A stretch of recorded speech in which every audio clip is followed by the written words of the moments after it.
গরুর গোশত খায় আর আমাদেরকে খোদনা করলো, এটাই মুসলমান না। এই কালেমার হিকমতের প্রতি আনতে হবে। আল্লাহ ছাড়া কোনো মাবুদ নাই, আল্লাহ ছাড়া কোনো মাবুদ নাই, আল্লাহ ছাড়া কোনো রিজিক দাতা নাই। আর সব কিছু যা কিছু হয় আল্লাহর শক্তির পরে কারো শক্তি এরকম নাই। বাবুজান রে আমার, আমি ঈমান আনলাম আল্লাহর প্রতি, আর তাগুদের পায়ের নিচে যা সিজদা করি, আমি জুলুমকারীকে সাহায্য করি, সিটার বাটপারকে সাহায্য সহযোগিতা করি, আর তার পায়ে তেল মাখাই, আমার আল্লাহকে ভুলে গেলাম। তখন আমার ঈমান নষ্ট হয়ে গেল, আমি কিন্তু নিজেও বুঝতে পারলাম না। বাবুজান রে, ঈমান কিভাবে আনতে হয়? একমাত্র আল্লাহকে সিজদা করা লাগবে, আল্লাহ ছাড়া কাউকে সিজদা করা যাবে না। আল্লাহর নবী বললেন, ফাতেমা,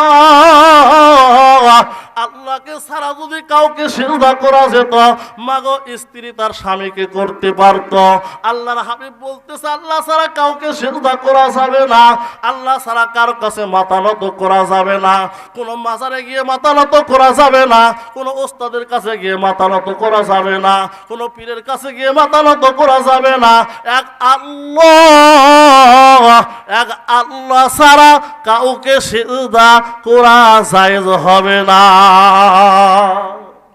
বলেন ঠিক না ঠিক? এক আল্লাহকে সিজদা করতে হবে।